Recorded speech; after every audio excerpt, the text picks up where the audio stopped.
Okay, let me just do this. How is everybody doing? It is Megan here from Clouds and Dirt, and I'm here with Ann Marie Mckenzie. We're going to be talking today about core desired feelings. This is actually our first live interview that we're doing in this Facebook group, and we are going to be doing them weekly from now on, interviewing thought leaders, coaches, light workers, healers, all about the wisdom that they are putting out there into the world. And I am just so excited to have Ann Marie with us today. She's a personal, very good friend of mine and one of the wisest women that I know. And if you attended the Soulful Speaker series, you would have seen her there. And the feedback from everybody was, we want more of her. So it's fitting that she is our first speaker for the weekly interviews. And she's going to be talking to us today about a feelings-based approach to living. And, you know, if you kind of are familiar with this work, you would know how important feelings are in curating and creating our reality. And Ann Marie, that is the work she does. She helps people identify how they want to feel. And she's going to take us through a little exercise today as well to identify what our top core desired feeling is. So make sure that you have a pen handy. And I am going to hand you over to Ann Marie. I would love to know how you got started with this, Ann Marie. Like, did you just wake up one day spiritual, or like most of us, did you kind of have a bit of an evolution that kind of led you to the work you do as a transformational guide and desire map facilitator? It's a really good question. I was thinking about it just before we connected, because I hadn't really asked myself that question before, but the more I thought about it, the more I realized that I think I've been a spiritual person ever since I was a child. I was the firstborn on both sides of my family. I was an only child for a very long time. And I spent all of my time outside in nature. When my mom was calling me for dinner and she couldn't find me, it's because I was sitting up in a tree and I had probably been in that tree for hours and hours playing. And I think that being connected to Mother Earth and Mother Nature so much as a child is where my course of spirituality started, and then deepened a little bit further when I lost my grandfather when I was 16. That was the first time that I understood that people still exist, even though their bodies don't on Earth. There were many signs and connections that I still had with my grandfather long after he passed. And so I think that was probably the major catalyst and the turning point for me in terms of spirituality. And then my childhood was very traumatic for quite some time. And I ended up becoming resentful and angry towards God because of it, and blamed God for all of the terrible, awful things that had happened to me and my family. And it was a really good friend of mine introduced me to Conversations with God, which is a book written by Neil Donald Walsh. And that was also another Kairos moment for me. That's something very pivotal was reading that book. And I think that's when I dove definitely deeper into spirituality and have just been embracing it ever since. Yeah. I love it. Yeah. It never just starts out with like a smooth ride. And I feel like a lot of us, we do have like different catalysts in our life that, you know, challenge us to go deeper. And we need to be grateful for these situations, because if we all just lived in the vibration of kind of contentment, like as humanity, we would kind of stay the same. And I feel like it takes these events in our human experience that encourage us to go a little bit deeper and to, you know, evolve into our highest self or our best, most authentic self. Absolutely. So like with the feelings, you know, obviously when you were going through this, you were probably oblivious to, you know, being intentional with your feelings. When did you kind of figure out how important feelings were, and how did you kind of become involved with your work, the Desire Map with Danielle Laporte and Core Desired Feelings? Because of the traumas that I experienced as a child, there was a lot of losses. Like I lost somebody very important to me when I was 5, 6, and then my grandpa again when I was 16, and then I lost a best friend to cancer. Kind of all of these big losses and these big traumas are what made me this person that feels so deeply. So I was that girl that was too much, and I probably still am for some people, and I'm okay with that, too emotional, too intense, too passionate. And I love that about me now. I didn't love it about me before, for many years, but that's because I was trying to please everybody else around me. So all of these traumas and challenges and bumps along the road, that they really helped me become this highly sensitive empath. And I didn't know about a lot of this stuff until it was probably about 2012, where I hit another big bout of depression and anxiety. So this is something that I've struggled with my whole life, but I also didn't feel like the depression or anxiety actually fit on me, if that makes any sense. Like, it's understandable to feel depressed when you lose somebody or you experience a significant loss, but sometimes I would have depression, but it seemed like for no reason. And so in 2012, I went on another personal development journey to uncover where this depression and anxiety comes from. And a girlfriend of mine in Squamish, in this beautiful town that I live in, I ran into her on the streets. And Anka was like, Ann Marie, I'm so great to see you. I want to invite you to something. And I said, yes. And she said, I haven't even told you what it is yet. And I'm like, I had just watched Jim Carrey's movie, Yes Man. And I absolutely love Jim Carrey. And after that movie, I was like, I'm just going to start saying yes to everything. And then maybe that will get me out of my funk. And so it turns out that it was to go see Danielle Laporte and Gabrielle Bernstein speak in Vancouver. She said, they're my favorite authors. And I'm like, never heard of them. But I will go. And I went with a group of women from Squamish that I didn't know. And after the talk, truthfully, I resonated more with Danielle Laporte than Gabby Bernstein at the time, because Gabby was all about, she's sober. She's been in recovery for many, many years. She's into transcendental meditation. And at that time in my life, I was like, I can't meditate. I didn't believe that I knew how, or that my brain wasn't wired that way. And, meanwhile, Danielle Laporte was feelings first and fuck yeah. And if she wants to have a Coke and a smoke, then, she totally would do that. So she was more of my girl. And not that Danielle Laporte's like a smoker or someone who drinks Coca-Cola all the time or anything, but they gave us Gabby's book for free. And it was May Cause Miracles, a 30-day guide to subtle shifts and changes. And these women that went to this event in Squamish thought it would be great to do a book club together and do this 30-day program. I mean, we didn't do it in 30 days. It was more like 92 or something like that. But we would gather once a week and we would have these deep, authentic, conscious conversations about truths in our life. Like, we started to burn these self-limiting beliefs. We started to take responsibility and own what isn't working in our lives and recognize it, and then set a path to changing it. And so I saw the power in gathering women. I saw the power in doing the work, but doing the work together and making these conscious, intentional choices to build this handcrafted life that we love. And so because it had such a positive impact, then I jumped and I bought the Desire Map and I read the book. And the first time I read it, everything about this book resonated with me 100%. It was yes, yes, yes.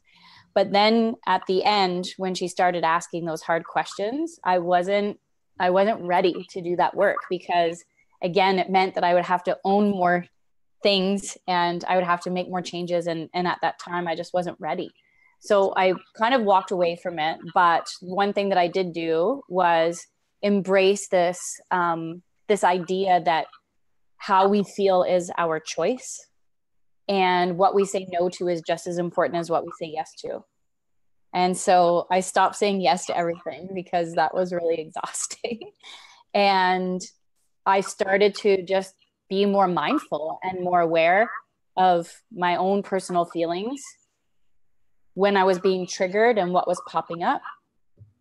And also, and most importantly, how I can make other people feel better in situations. So I would come into groups of people, whether it's at work or my friends, and I would come with this place of, I'm going to do what it takes in order to have everybody feel joy in this moment. What choice can I make to have Megan feel joy and everybody who's watching this podcast feel joy today?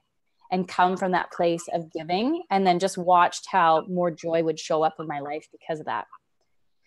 I did the work with a girlfriend one-on-one, and then I joined a group. And really what took me deeper into the desire map process was having a phone call from my mother when she had to tell me that she had cancer. And my intuition told me that I was going to lose her. This wasn't going to be something that she was going to beat. And so I dropped everything. I dove deeper into the work, and I created a set of core desired feelings to anchor me into how I wanted to feel while I was losing her to cancer and while she was transitioning from her body into another world. And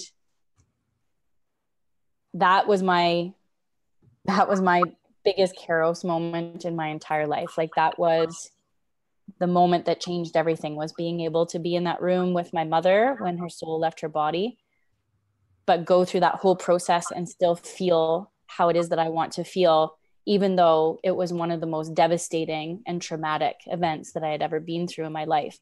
And that's when I really understood the power of doing this work. That's when I really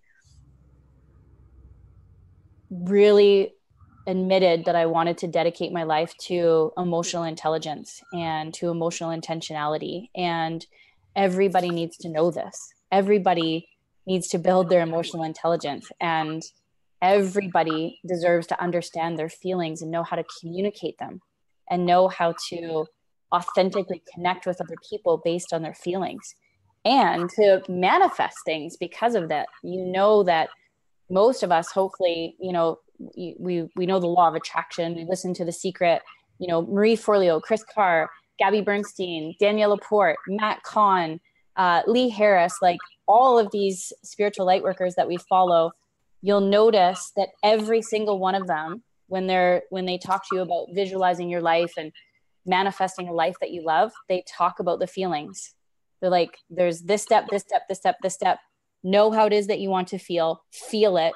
But that's where we all get stuck, because many of us were raised to put our big girl pants on and not feel our feelings, right? Our families, we're all doing the best that we can with what we have, but many of us grew up in families that we didn't talk about our feelings. And it's hurt us as adults. It's changing now. I see, people like yourself, Megan, you're a wonderful mom where you allow your children to feel what it is that they're feeling, and then you talk to them about it. So we're making that shift, but there's us, that are like not millennials, like above millennials, whatever we're called, that we're emotionally stunted, and it's negatively impacted our life. And so after losing my mom, I made a huge list of what I'm really good at. I asked like some of my closest friends what they thought I was really good at. And it turned out I'm a leader who loves to empower and inspire other people to live their best life and to create this handcrafted life that they love. And I was like, amazing. I fully embrace that, but I'm so deep in grief right now that my creativity just isn't there. So what can I do? And then it was divine timing that Danielle Laporte just handed me the Desire Map license on a silver platter. So I was one of the first licenses for the Desire Map back in 2015. And now I am proud to say I am a master Desire Map facilitator who has helped hundreds and hundreds of people go through this process and understand how it is that they want to feel and identify their core desired feelings. That's amazing. So, I mean, you are a testament to somebody that was, like scarred, like emotionally scarred, and went through, some traumatic events in your life that could have really stunted you. And instead you used this approach to really root your life, and you lived and you breathed it, like in the times where it was really needed. And I'm wondering, like, what kind of popped up for me is, these ways that we are conditioned, how deep do they run, and how do you find with the people you work with, like, is simply by giving them a feeling on how they want to feel, is that enough to like override their default patterns? Like, what do you see in people you work with? Is it as simple as just channeling how you want to feel? Or I know you always say, get messy to get clear. Yeah. uh, Truthfully, no, it's not enough. It's just one aspect of the work that we do, but understanding how it is that we want to feel generates that mindfulness and the awareness that we need. So when those other feelings pop up, those ones that we deem as negative, and I'm here to tell you that none of our emotions are negative. Our feelings and our emotions are the language of our soul. That's our intuition just telling us that we are out of alignment. So whenever one of those bad or negative feelings shows up, that's just letting you know that you're out of alignment, but you have a choice. You have your core desired feeling, and you can make a choice in order to shift and come back to love. Usually all emotions and feelings stem from one of two places, fear or love. It is that simple. It is that basic.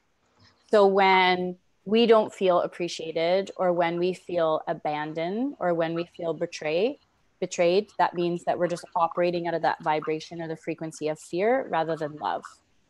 So it's that simple to boil it down to which way do you want to vibrate, from what space?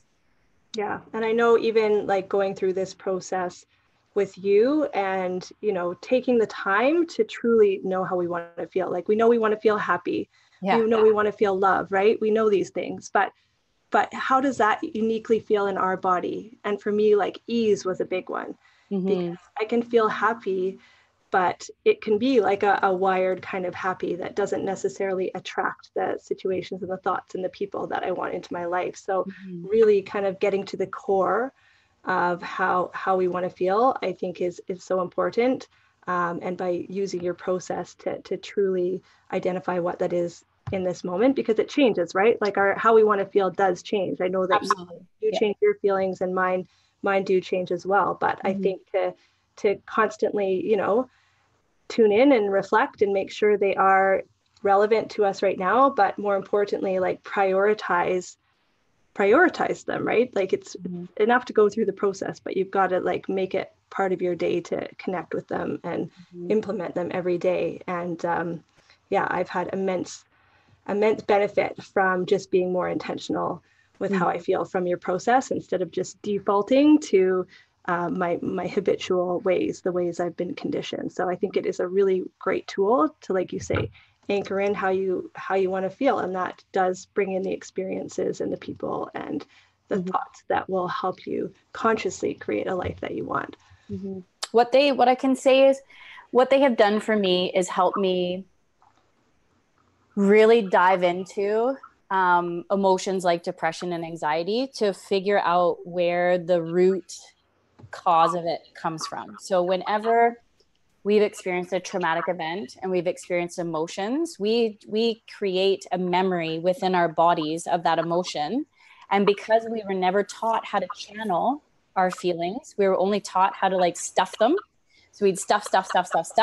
And then when we would get triggered again, then sometimes we'd and we'd spew out all of these emotions. And half the time it doesn't even have anything to do with what's actually happening, but it has everything to do with this memory, this energy that has been stored in your body for a long time and that's stuck in there. And so doing this work is, yes, it's important for us to know how it is that we want to feel and to have our core desired feelings, but it's as equally as important to do what I call the shadow work as well as the light work. So being able to like go into that space and truly, like how I've really beat my depression is by just diving into it, embracing it and accepting it.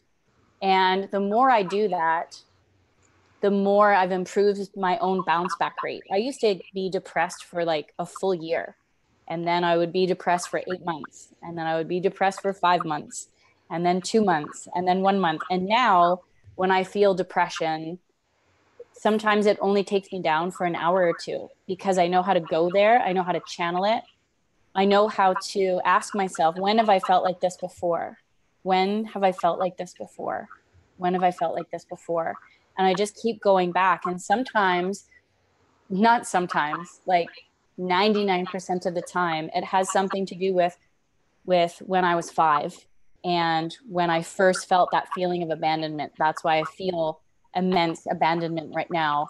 And it's about doing the work within that space when I was 5 years old and with that person to infuse forgiveness and to let go of those self-limiting beliefs and to let go of that emotion that no longer serves me. And it's with that dichotomy, it's with doing both, like the shadow work and the light work, then that's truly what's helped me really stand in my own power and embrace fully and accept who it is that I am and the work it is that I'm doing with other people in this world. I've got to say, I've been, for a while, I was kind of the notion, you can just think positive thoughts, visualize, meditate, do all of the things, and you wouldn't have to do the shadow work. And I found myself just, defaulting to just behaviors and patterns that weren't intentional, but I would just keep finding myself going there. And it's only been in the last few months that I have been, like you said, like really feeling those feelings that I think before I was maybe spiritually bypassing, just pushing aside, and just really going into them. And through some amazing women, actually in the Clouds and Dirt community, I've been doing inner child work and going back to the first time where I have felt those feelings and having a conversation with that version of me and coming to her from a place of love. And it hasn't been a painful process. It's more been a very loving process. And the results, I just feel so much lighter. I'm sleeping so much better. It's like just these layers have sort of dissolved away. So I'm now like definitely an advocate for doing the light and the shadow work. I think it's both very important. But and the core desired feelings, and Megan, you can please tell me if you agree with that they're like the foundation for doing all this other work. Because then when you go and you do the shadow work, and because oftentimes we do this, we're, if you're like me, I'm like a spirit junkie. I'm like a, self-leadership junkie, and I'm always constantly working on myself. But it's like, when is the work done? When is it finished? And it simply comes back to, do I feel my core desired feelings? If the answer is yes, then my work is done. And I've let go of that. I forgave and I've moved on, and I feel lighter and I feel more free and I feel more abundant and more joy. And so that means that on to bigger and better things. Do you feel that way too? Absolutely. They're tools to implement every single day. So it's important to go deep and do that work. But the feelings, they're something that can always anchor you in the present moment. There are ways to pull you out of those darker places as well. But they're just things that should be prioritized and should be done intentionally every single day. So that you are on the path of, being your higher self, or that you are being your higher self. So I want to dive into the process of creating a core desired feeling now. So everybody, if you don't have a pen already, grab a pen. Typically in your sessions, like they're quite immersive. Like you take people for, hours or even days to really dive into this process, days. So what we're doing is like a really kind of like a small taste of what your full process is. But I think it will be really helpful just to get people to kind of understand what the process is. And if they want to dive deeper into it, we'll put them in touch with you, and they can either see you kind of one-on-one, or you do online work. There's many ways, and we'll talk about that later. But let's just, let's all grab a pen, and can you just guide us through an exercise or a process to identify a core desired feeling? Absolutely. So what I love about the desire map work is, when you ask people, how is it that you want to feel? Megan said this earlier too, that most people will be like, well, I just want to be happy. And that's great. But we are here and we are moving into a space where this is about creating holistic happiness. This isn't about just loving our work, but then coming home and having a terrible relationship with our family and our husband. This is about creating joy in all aspects of our life, in all areas of our life. So I love the desire map because Danielle Laporte really simplifies 5 different areas of our life. Today, what I want to do is help you focus on just one life area and one core desired feeling in that life area. but here are all 5 of them. So creativity and learning is one of the life areas, and it's hobbies, education, art, self-expression. There's so many people that say that they're not creative, but I will argue with you on that. Everybody's creative in some way, shape, or form. It's a muscle, just like anything else. Just like going to the gym, you just have to exercise it a little bit more. So creativity and learning, essence and spirituality. So that could be religion for some people. That's our values, our inner truth, the essence of who we truly are.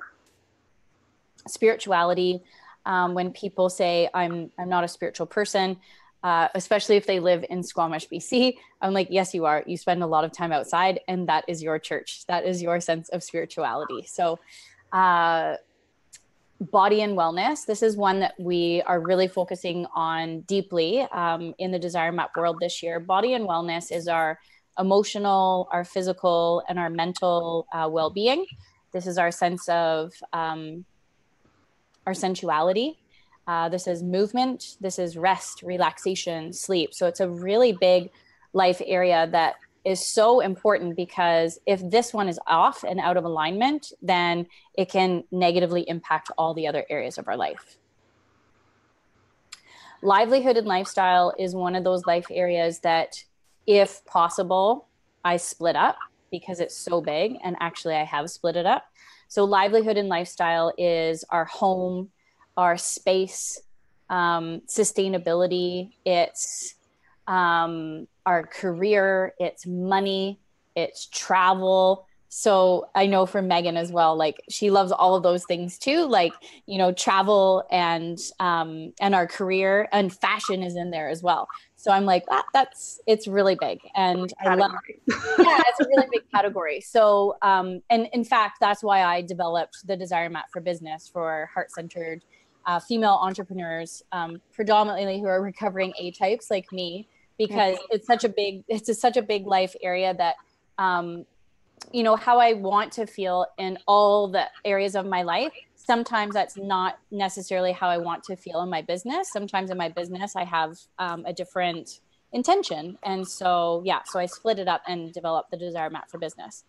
Last but not least, and this is the one I want to focus on today, is relationships in society. So this is very straightforward. It's our family, it's our friends. It could be romantic relationships. It's causes that are near and dear to our heart, and communities that we belong to.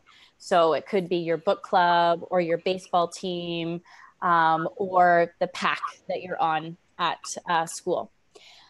Relationships and society is one that I've witnessed a lot of my clients really struggle through the Desire Map process, because they know how it is they want to feel.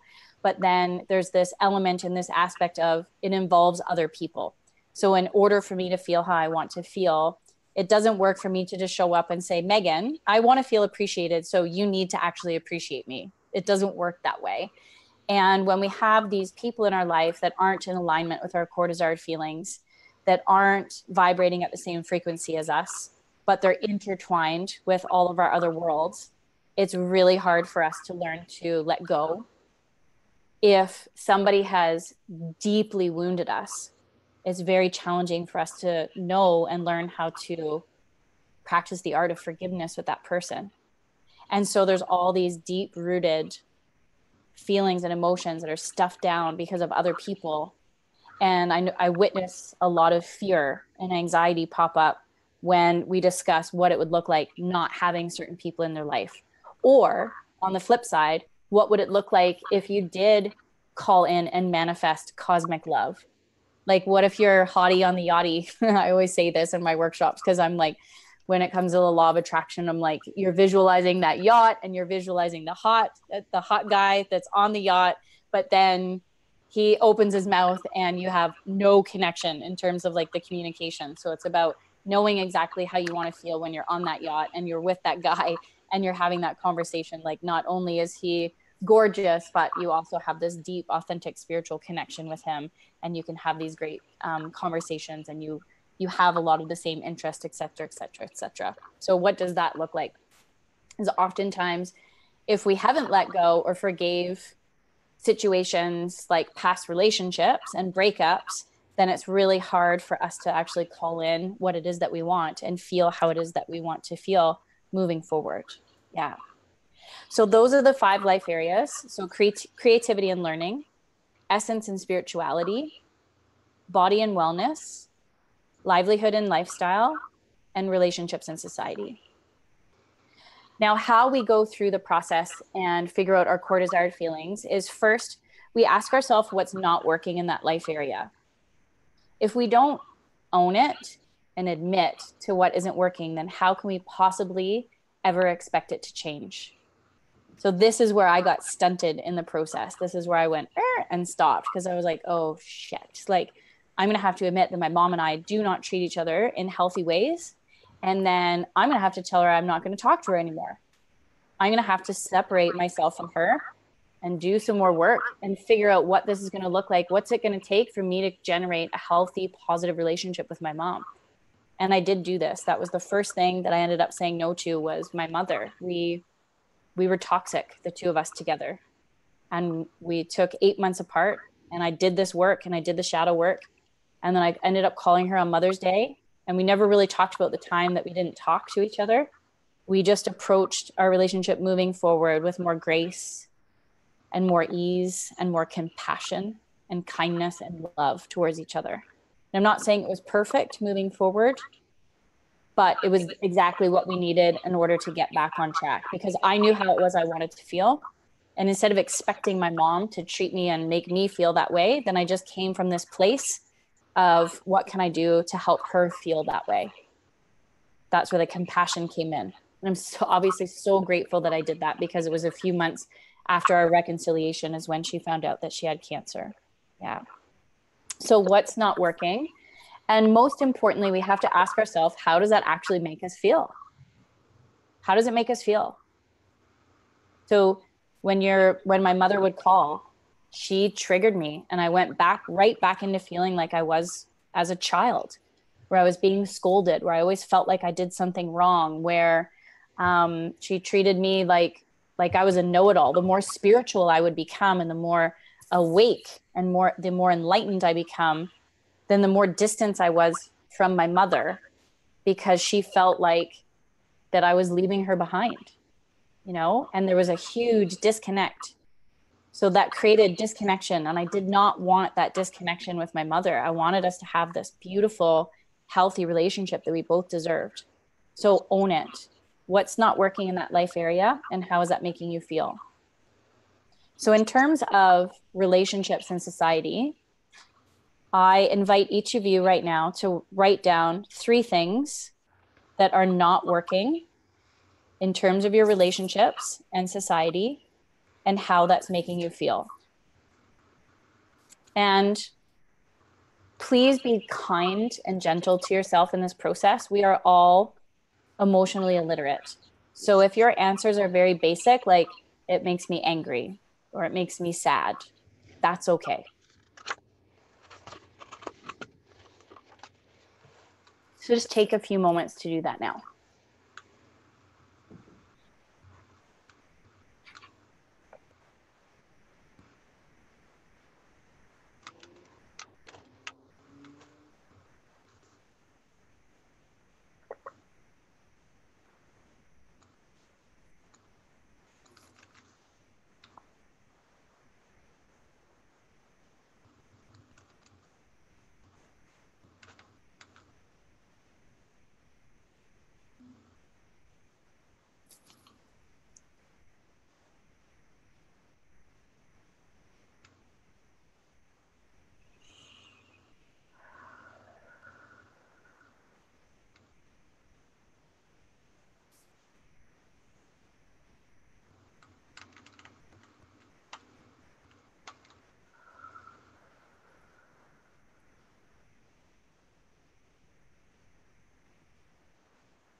Could be somebody from your family, could be somebody from work, Could be one of the groups that you volunteer for. What's not working in terms of relationships in society, and how does that make you feel? Can it just be like a larger group of people? Could it be like, a group on social media? Could it be Yes. like a neighborhood? Could it be Yes. the news or yeah, okay. Absolutely.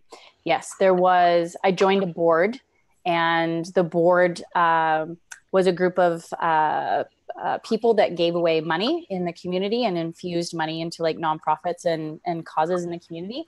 And I wanted to be the person that had all the money. I was like handing it out, and I showed up, and the entire group was so negative and toxic. I remember leaving that meeting, and I was like, did I just join up for? Like, what I thought this was supposed to be positive, and I was going to be learning and be empowered and inspired to like give away all this money. And it was one of the most negative experiences I've ever had. And so that definitely was not working. It was not making me feel my core desired feelings. Instead, it really like it made me feel icky. Like it chipped away at my soul. It was not what I wanted. See, even I'm a master desire map facilitator, and sometimes I have a hard time still articulating how something made me feel. What was the lesson in that, you think? My lesson simply was, so I didn't want to be a part of this group. I got the top votes, so I was gifted the 3-year position, and I felt extreme guilt because I didn't want to do it. My intuition was telling me to run for the hills, but I felt guilty because I had made a commitment, but I was committed to toxicity, which was not in alignment. And so the lesson that I learned was what I say no to is just as important as what I say yes to, and to have authentic conversations with people and tell them how you feel. So I sent the board an email and said, over the last year, I haven't spent enough time with myself and my family and my friends. And so far, it hasn't been a positive experience. It hasn't been the experience that I wanted. So I'm going to take a step back, and I'm going to spend more time in nature and spend more time with friends. I apologize for making the commitment and then backing out. I want you to know that I'm still available to you as a resource if you want to ever approach me about youth in the community. And I was so scared that they would be mad, that they would be upset, because I'm a recovering people pleaser too, that I would end up losing all these connections with these people that I had as individuals. I really liked them, but together as a group, we just didn't work. And the response was incredible. The 2 top people, like the president and the one who managed the organization, was like, wow, I really need to take a page from your book. This sounds exactly like my life. And I need to take a step back and say no and stop doing a few things in order to create space for the stuff that I love. And so it ended up being a teachable moment and a learning lesson to other people as well. Yeah. And for yourself too, like you said, your intuition was screaming at you, and you were using the emotions of like guilt, commitment, obligation. Those are what was, drawing you into this position. So it's a good reminder for all of us that when we are feeling those emotions and we feel that, however your intuition speaks, is it the heart or the gut?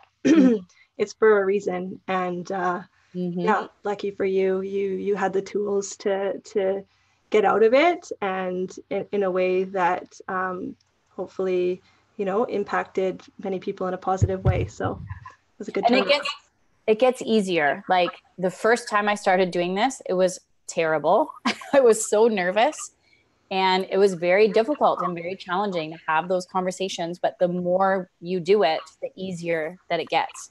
And yeah, that's the way that life's supposed to be. We're not meant to suffer.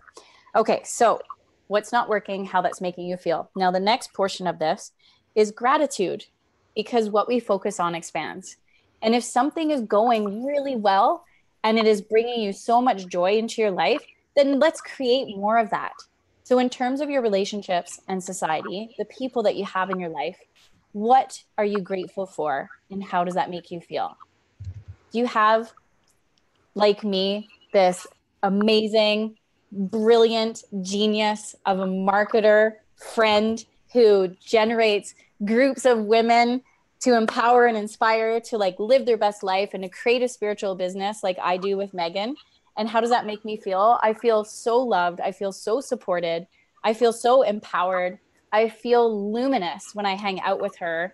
I feel super creative when I hang out with her as well, because we always come up with these epic ideas. And there's so much loyalty and trust there, because Megan has always done exactly what it is that she said she's going to do. So I am grateful for Megan, because she makes me feel luminous and creative and abundance and joy and empowered and inspired and all of these things, right? So write down who it is that you're grateful for in terms of relationships and society, and how they make you feel. 3 as well, if you can. Thank you, by the way. You're welcome. And it's so true. So inspired by you and just your authenticity through every situation that you go through. You apply what you talk about and what you teach, and it's just so powerful in my own life to watch how you process different situations with so much integrity, and it's such an inspiration for me to see you do that. So thank you for being you as well. Yeah.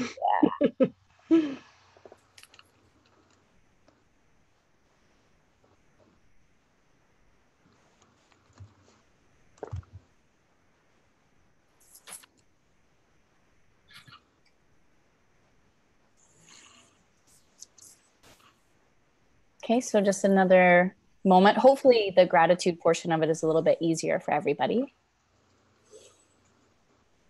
So now the next step in the process is you basically should have written down 6 different ways that you feel. So on your piece of paper, I want you to put them in a group together. So write down those positive feelings. So you're grateful for this and it makes me feel. Was it joy? Was it love? Was it appreciation? Was it abundance? And then you wrote down what's not working and how that makes you feel. And those are going to be the negative emotions. So maybe it was angry, sad, disappointed, resentful, betrayed. And I want you to, because we're going to only be focusing on positive feelings and creating a positive life and creating holistic happiness. So shift those into the positive. So what would be the opposite of angry? Or what would be the opposite of sad? Or what would be the opposite of resentful? So maybe if you're feeling resentful, maybe freedom would be an opposite.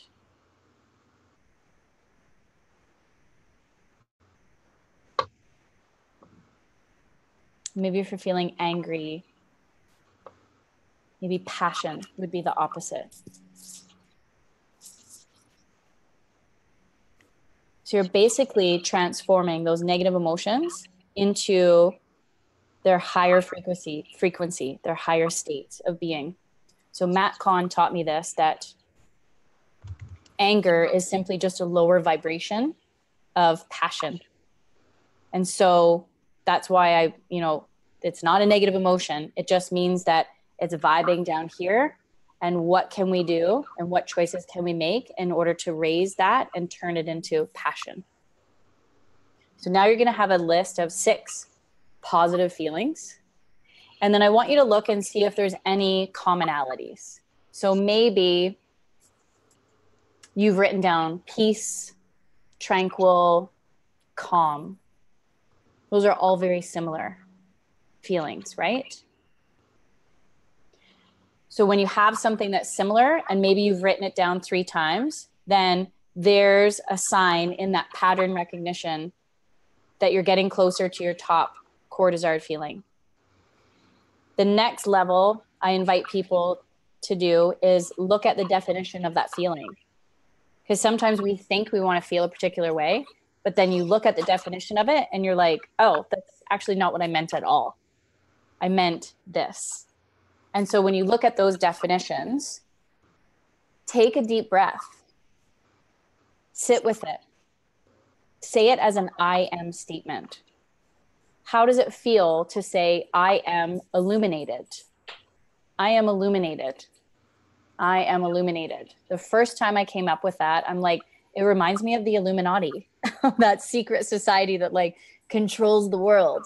So it didn't resonate with me. So then I looked up a synonym for it or something similar. And the definition of luminous was like shining bright and lit up. I loved that one. So I changed my core desired feeling to be luminous. And now I have morphed it into a statement where it is, I am luminously rooted in abundance. So there's no right or wrong way to go about doing it, but you're looking at your list of 6, you're recognizing any patterns, you're looking up the definitions, and then you're coming up with one core desired feeling that you want to feel in your relationships. Yeah. I would love it. It doesn't have to be right now, because I know that some of you are just going to take a little bit of time to think about it, but post it in the comments. Tell me what it is that you chose and what that core desired feeling feels to you, what it means to you. I love it. I can't wait to see what people choose. Yeah. Totally. All right. Well, I'm going to leave that exercise. I mean, it might take people a little bit longer than just this kind of conversation to do, but I've got a question, and I think this will be helpful for everybody as well. So once we have this core desired feeling, what are some ways that you use, or some rituals, or just what are some ways to implement it, so we're actually like anchoring it in our everyday? Good question. So the next portion of the process is called goals with soul. So this whole process is about flipping the switch in terms of goal setting. So oftentimes we set out to do something, we achieve it, but we don't necessarily feel how it is that we want to feel. So we are going within first, feelings first. So we have chosen how it is that we want to feel. And then the next step to honor and support how it is that we want to feel is to craft a goal with soul that will help us feel that way.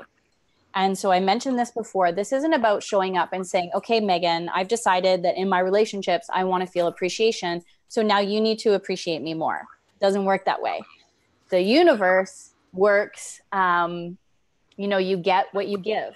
So think about how you can radiate that feeling out into your life. What choices can you make to have other people feel that feeling? Or what choice can you make so you feel that feeling?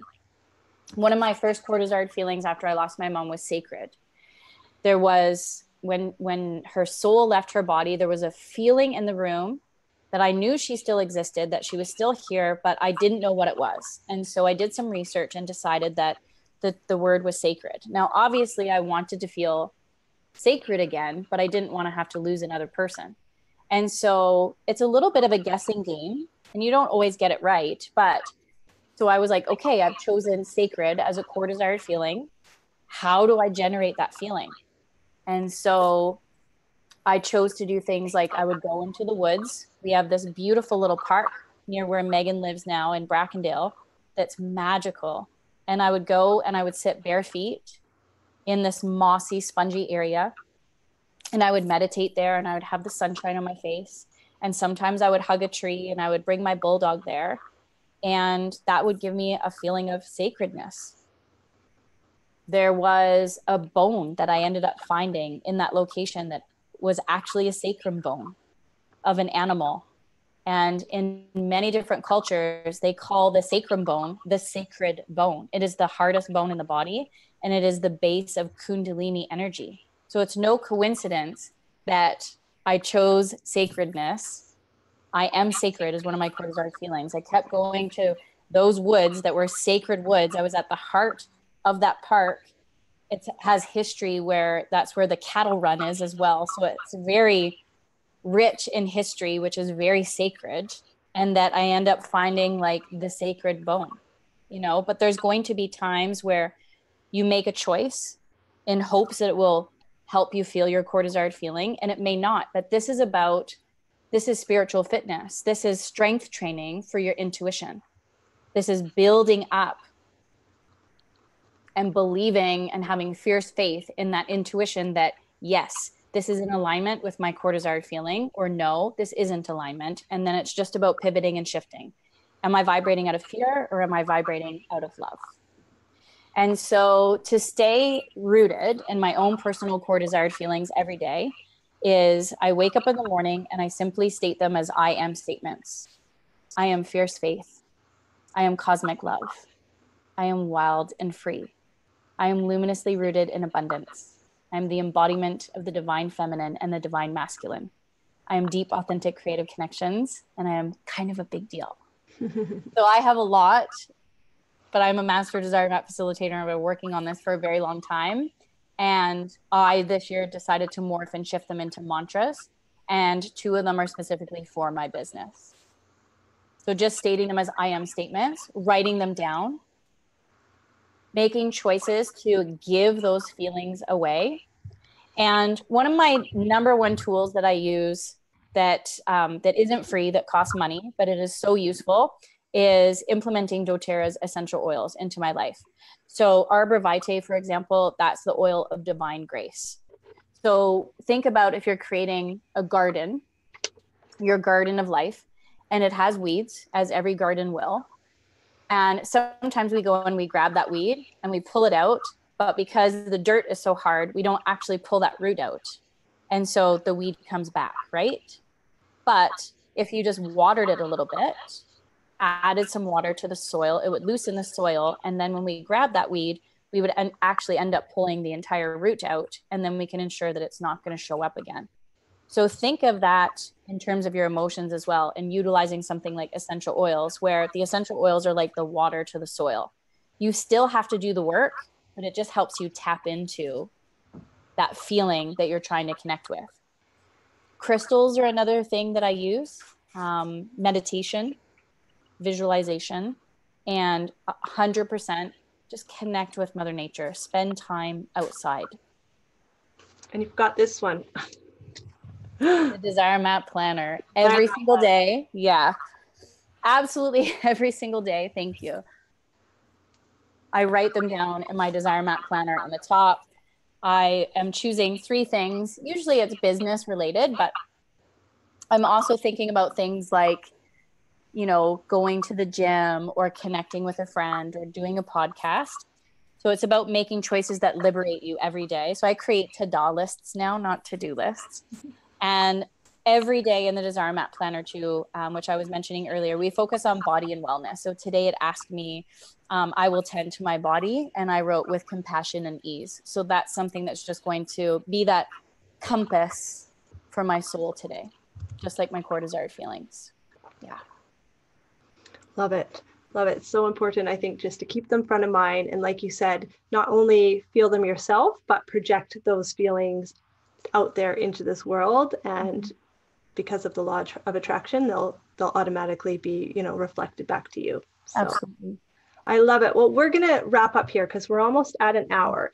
So I want to make sure people can find you if they want to dive deeper into this process. I mean, we did one feeling today in the category of relationship and society, but I think, you know, we all have other areas of our life that we want to be more intentional with. So in your process, can you tell me a little bit more about like what it looks like to work with you one-on-one and in a group setting? And I know you also have like your conscious conversations that happen monthly. So how can people kind of contact you, and what does it kind of look like to work with you ongoing? Sure. AnnMarieMckenzie.com is where everything is housed. And I just relaunched my website. So please pop on there, and that's where you can find all my social media handles as well. So I do one-on-one coaching with people. Sometimes, especially if somebody's experienced something very traumatic recently, it's not conducive to work in a group environment. So I will do the one-on-one process of the Desire Map with people, and that's about 10 to 12 hours together. Or sometimes people have their core desired feelings and their goals with soul, but they just need an alignment shift. They just need to come back to center. So I'll do one-off sessions with people when it comes to their core desired feelings, or one-off sessions with anything spiritual related or business related, because I work in this world, in the entrepreneurial world as well, to help them make decisions, but that are coming from this space of how it is that we want to feel, and ensuring that they're making choices and decisions that are in alignment with their core desired feelings. When I work with groups, my preference is to work with teams of businesses. So I work with a lot of multi-level marketing companies, a lot of social retail companies, a lot of office settings or sports groups as well, to help them come up with their own set of core desired feelings as individuals and together as a team. And most importantly, I love working with women when they gather their friends to guide them through this desire map process. So there's two sort of options. There's the desire map with a group of friends, and that is either 2.5-day weekend retreat, or we can spread that out online or in person, like say 2 hours over 8 weeks. That equals about 16 hours. And then there's the desire map for business, which is about a full day workshop. Or if you want to combine it with the desire map itself, then that ends up being about a 3.5-day process. Yeah. Awesome. And then coming up at the end of June, which I'll launch hopefully by tomorrow, I do have a group called Get Open About Living Soulfully. And we just have a conscious conversation once a month, just like we're doing here today. And the next topic is going to be about forgiveness. So we are going to focus on relationships in society. We're going to do a guided meditation. I'm going to give you more tools and more rituals and practices so that you understand the art of forgiveness and what that looks like in order to cut some cords and let go and free yourself of those old self-limiting beliefs. So that way you can step into the highest, most authentic version of yourself, especially in your relationships. Fabulous. I love it. Okay. So we're going to, on Facebook here, we're going to link in the comments to Ann Marie's website and her social media, so you can reach out to her there. If you're watching on IGTV, we'll put that in the comments as well. And if you're listening to this on the podcast, we will stick it in the show notes. Yay. Ann Marie, thank you so much. It's been an Megan. honor to have you again. I always just love our conversations in person and in this format. Mm-hmm. And I'm just so excited to be sharing you and your work with more people. So thanks again for joining us today. Thank you. I love you so much. So much. Thank you everybody for being here today. So much love and light. Yeah.